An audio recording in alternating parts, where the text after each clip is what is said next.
So now I'm sitting here at my desk trying to put a charm bracelet together, and it is getting on my nerves. So this is a vlog about Lupus and me. I look short or whatever because my chair is sitting down low because Rhonda just got finished braiding my hair. And for those of you who don't know who Rhonda is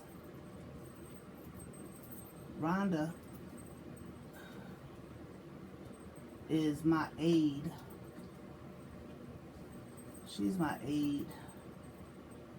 I love her. I have an aide 7 days a week. And some of you don't know that. But I'm telling you. And the reason that I'm telling you is because sometimes things look one way, but they're another. I'm at a point in my life where I'm just really sick of Lupus. I wish Lupus would take a hike and never come back. But that ain't happening yet. So we'll see about that. But I'm sitting here putting her charm bracelet together. She got me working and I don't feel good. Ooh. So, let me just tell you about the things that I experienced dealing with Lupus. I experienced depression. I just experienced sometimes anger. This is her thing.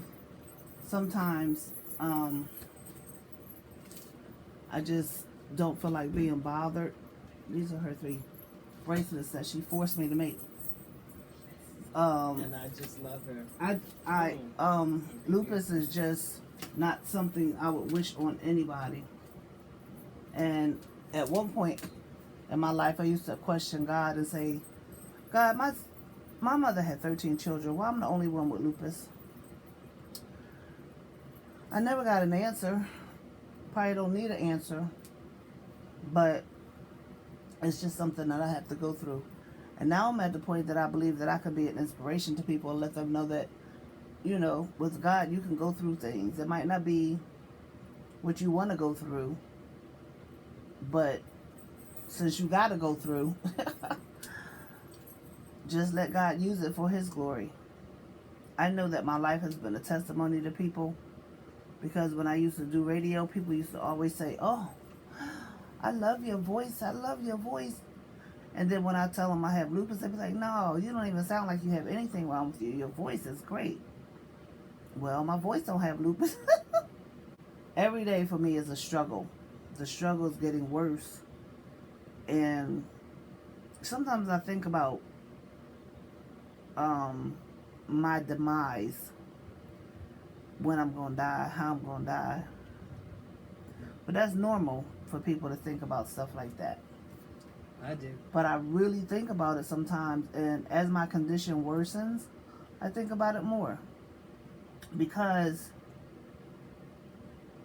reality is, we all gonna die. We all gonna die unless Jesus come back in the next few days. We all gonna die. From something or for nothing. It's just your time to go. But dealing with lupus for me is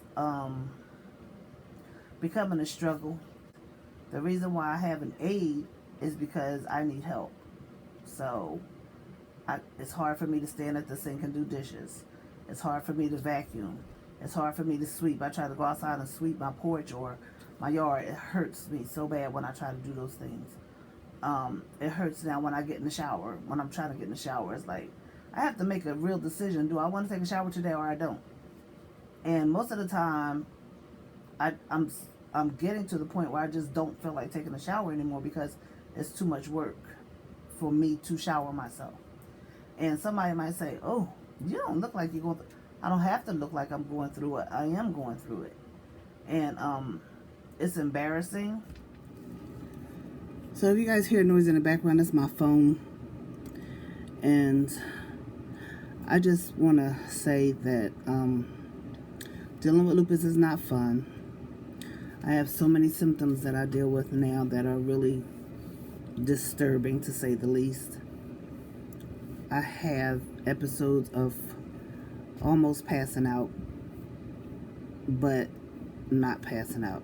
My head will fling to the side like that. I can't hold my head up at all. And the doctor calls, well, one thing that I have, the doctor calls ocular migraines, which means I have, right before I get a migraine, I have this aura that's in my eye, and it's like a zigzag making a shape of an arrowhead, and it goes from this eye to this eye, and just, until it goes away. Then usually I get a migraine behind that. And that doesn't usually happen too often unless I just don't take my medication. And sometimes I stop taking my medication because, of the side effects. And one of the side effects is it makes me sleepy. So if I don't take the medicine when I'm having that particular headache, then it'll go into a full-blown migraine. These incidents happen when I'm random. I could be sitting down, I could be laying down, I could be walking, I could be driving, I could be doing anything, and this actually happens to me.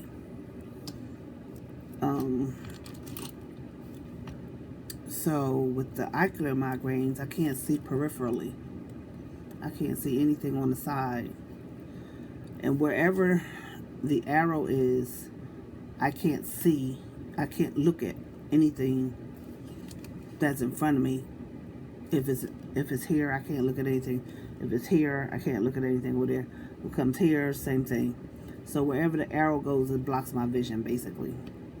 Doctor says nothing they can do about that. So I'm learning to live with that. The scary part is that sometimes I'm driving and it happens.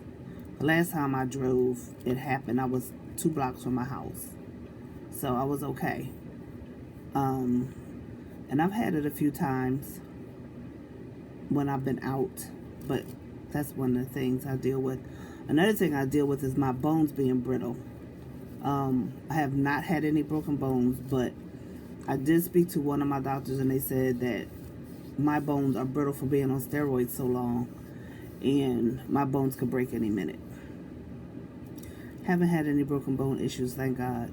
But I do have calcium deposits on my bones, aka crystals on my bones, in my hands, in my feet, and in my hips. And sometimes when I'm walking, my feet will just give out.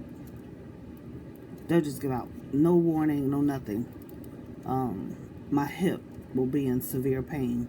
No warning, nothing. And I already had a hip replacement. And the doctor that did the hip replacement said I was going to need another hip replacement in 5 years. However, it's been 5 years already, and I don't need another hip replacement. Thank you, God. That was horrendous to have to go through that. Because I can't take narcotics, so Tylenol does not help that type of pain when you have a hip replacement. Ladies and gentlemen. So I'm trying to make this short because I need to make it short. But I just wanted to give y'all an update about what's going on with me, because I'm really, really fat now because I'm taking 20 milligrams of steroids and I'm blowed up. I look at my face and I'm like, girl, I never, ever dreamed that I would be this fat. But I am, so I got to deal with it. If you look at my eye, this bubble's been on my eye for years. Sometimes it just really, really looks worse than this. It doesn't irritate me most of the time, but sometimes it will. When I wake up in the morning, sometimes it's swollen. There have been incidents where it has bled, but not any type of major bleeding, just something I can dab a rag on it and get it off right quick. And people always look at me funny. Even doctors, when I go to the hospital, they say, what happened to your eye? I don't know. Have you seen anybody for it? Yeah, I've seen several doctors and nobody seems to know what it is. Had a biopsy. It's not cancerous, thank God. But one of my doctors, my rheumatologist, told me that he He thinks I have sarcoidosis, the same thing that Bernie Mac had, because he said that's the only time they see these type of things is in sarcoid. And the same test they take for lupus, they take the test for sarcoid too. So he said he think I have sarcoidosis. So I'm not claiming it. Get out my face. I got enough going on.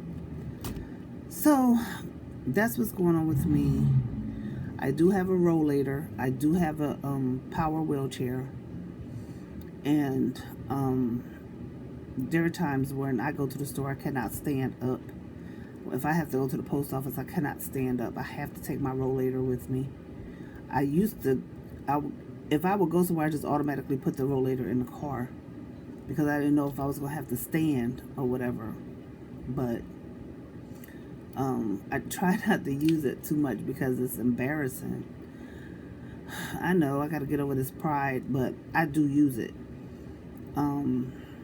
because I cannot stand for any length of time without being in severe pain. I was in Walmart one day. Rhonda and I were in Walmart one day, and I was hurting so bad. I was in the line. I was leaning on a cart, but the cart wasn't really helping me, but I was hurting so bad I was crying in line because I try to be, cool about it and not let people see me crying because I don't want nobody walking up to me asking me, am I okay? I hate that. So I was just like this, wiping away my tears because I was hurting so bad. So that's one of the things that I'm going through. And when I tell you the pain is real and it's severe. So that's some of the stuff I go through. But then I start crafting. Crafting makes me feel better most of the time. Of course, I pray. And I cry and I pray and I cry and I pray and I cry. But I know for a fact that if it hadn't been for God in my life, I wouldn't be here right now. I wouldn't be here right now. But I thank God that I am. I thank God that He's God. And for whatever reason He's allowing me to go through this is a purpose. There's a purpose.